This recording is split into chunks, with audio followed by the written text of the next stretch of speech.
Assalamualaikum warahmatullahi wabarakatuh.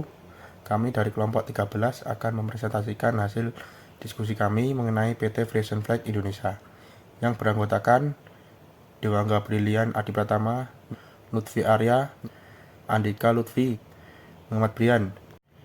Deskripsi perusahaan. PT Frisian Flag Indonesia terletak di Jalan Raya Bogor, Kilometer 5, Pasar Rebo, Jakarta, Indonesia. Perusahaan ini terletak di tengah-tengah kota Jakarta Timur. Merupakan sebuah perusahaan sekaligus pabrik yang memproduksi susu.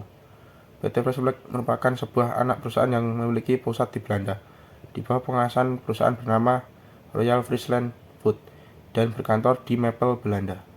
PT Frisian Flag Indonesia menaungi lebih 6.869 karyawan di seluruh Indonesia dan mengoperasikan fasilitas produksi di Pasar Rebo dan Ciracas dengan berbagai portofolio produk seperti susu cair, susu bubuk, dan susu kental manis dengan merek Frisian Flag, Omela, dan Friso. Masyarakat mengenal produk di PT Frisian Flag dengan nama susu bendera. Selanjutnya, visi yang pertama untuk menjadi perusahaan susu nomor 1 di Indonesia dan menyediakan produk bergizi bagi keluarga Indonesia. Misi yang pertama menyediakan produk bergizi yang terjangkau bagi keluarga Indonesia. 2. Mendukung peningkatan kualitas kehidupan peternak. 3. Berkontribusi pada kelangsungan kehidupan yang lebih baik bagi generasi masa depan. Analisis eksternal makro, lingkungan ekonomi. Peluang, produsen dapat merespon perubahan dalam pola konsumsi dengan mengembangkan produk susu yang inovatif.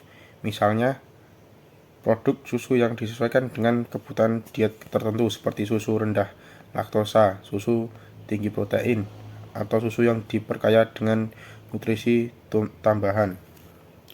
Ancaman, tingkat inflasi dapat mempengaruhi pembelian susu melalui berbagai mekanisme, termasuk pengaruh pada harga, daya beli, dan keputusan konsumen dalam memilih produk. Pengaruh itu dapat bervariasi tergantung pada seberapa besar inflasi, kondisi ekonomi umum, dan preferensi individu. Dan lingkungan sosial.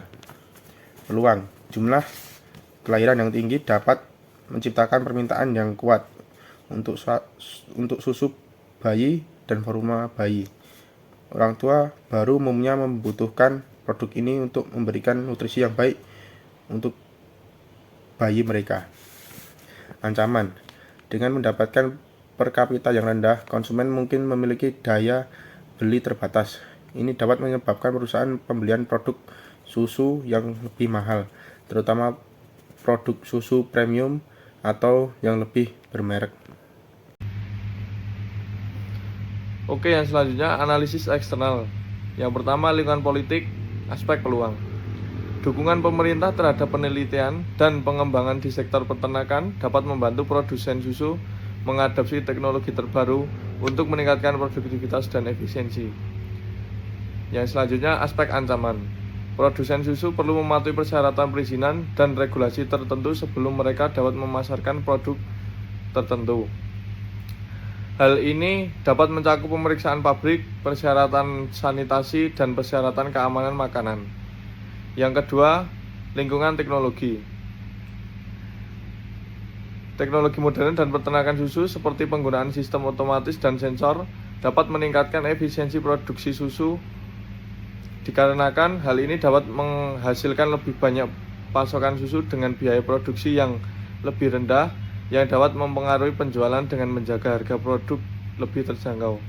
Yang selanjutnya, aspek ancaman. Produsen harus mematuhi peraturan yang berlaku dalam penggunaan teknologi baru dalam produksi susu.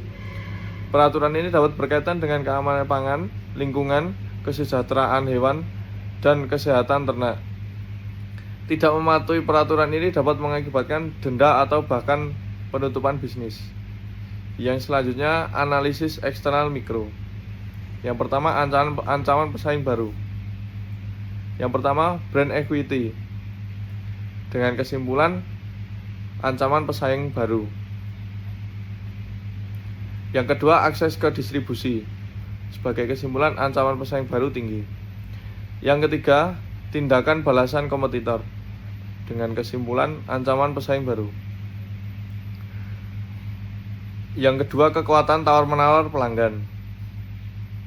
Yang pertama, jumlah pembeli. Dengan kesimpulan kekuatan tawar-menawar pelanggan tinggi. Yang kedua, ketersediaan barang. Dengan kesimpulan kekuatan tawar-menawar pelanggan tinggi. Yang ketiga, sensitivitas harga. Dengan kesimpulan kekuatan tawar-menawar pelanggan tinggi. Yang selanjutnya, yang ketiga, ancaman produk pengganti. Yang pertama, switching cost. Kesimpulan ancaman produk pengganti tinggi. Yang kedua, diferensiasi produk. Dengan kesimpulan ancaman produk pengganti tinggi. Dan yang ketiga, kesetiaan pelanggan. Dengan kesimpulan ancaman produk pengganti tinggi. Dan yang keempat, persaingan antar perusahaan sejenis. Yang pertama, jumlah pesaing. Dengan kesimpulan ancaman perusahaan sejenis tinggi. Yang kedua, diferensiasi produk. Dengan kesimpulan ancaman perusahaan sejenis tinggi. Baik, yang selanjutnya terdapat kekuatan tawar-menawar pemasok. Untuk yang pertama, jumlah supplier. Dengan kesimpulan kekuatan tawar-menawar pemasok tinggi.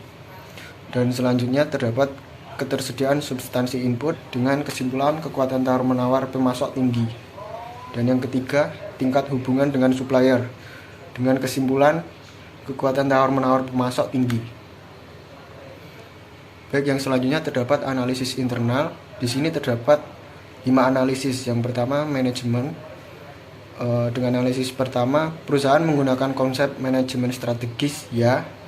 Kedua, perusahaan memiliki tujuan dan sasaran yang dapat diukur dan dikomunikasikan dengan jelas, ya. Dan yang ketiga, perusahaan efektif dalam mengelola organisasi, tidak. Yang kedua, terdapat marketing. Pertama, perusahaan mempunyai posisi yang baik di antara para pesaing, ya. Kedua, perusahaan memiliki saluran distribusi yang dapat diandalkan, ya. Dan yang ketiga, perusahaan mempunyai strategi promosi, periklanan, dan publisitas yang efektif, tidak. Tiga, terdapat finance. Yang pertama, perusahaan memiliki hubungan baik dengan investor dan pemegang saham, ya. Dua, perusahaan memiliki prosedur penganggaran modal yang efektif, ya. Dan yang ketiga, perusahaan dapat mengatasi fluktuasi harga bahan baku dengan baik, tidak. Selanjutnya terdapat produksi. Pertama, perusahaan memiliki pemasok bahan baku yang dapat diandalkan, ya. Dua, perusahaan memiliki fasilitas mesin dan peralatan kondisi yang baik, ya. Dan yang ketiga, perusahaan selalu berinovasi dalam proses produksi, tidak. Yang kelima, terdapat research and development. Yang pertama, apakah perusahaan memiliki fasilitas R&D, apakah cukup, ya. Kedua, personal penelitian dan pengembangan organisasi memiliki kualifikasi yang baik, ya. Dan yang ketiga, apakah sumber daya penelitian dan pengembangan dialokasikan secara efektif, tidak. Selanjutnya terdapat analisis SWOT. Di sini terdapat 10 indikator kekuatan dan 5 indikator kelemahan dengan total bobot 2,90.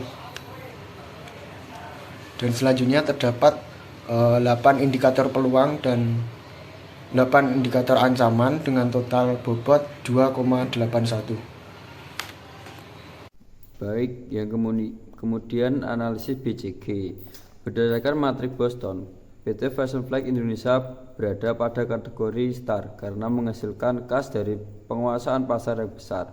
PT Fashion Flag Indonesia sebagai pionir perusahaan susu di Indonesia memiliki pangsa pasar yang besar, khususnya pada susu kental manis, di mana menguasai pasar industri sebanyak 65%.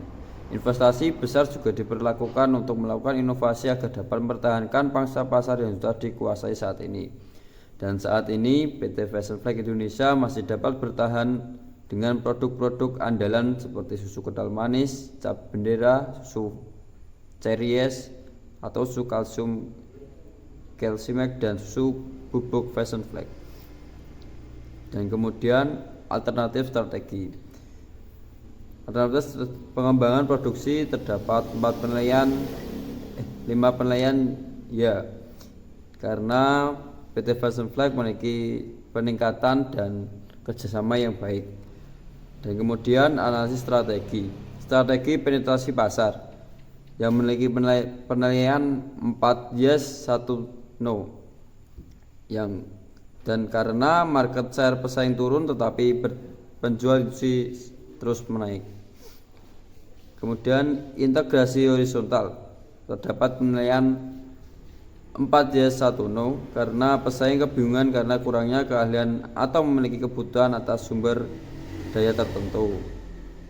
Dan yang terakhir, kesimpulan, alternatif strategi yang terpilih adalah strategi pengembangan produksi karena strategi pengembangan produksi dianggap paling sesuai dengan PT Flash and Flag Indonesia dan semua indikator kondisi perusahaan Flash and Flag Indonesia yang sesuai penilaian ya. Baik, terima kasih presentasi dari kelompok kami.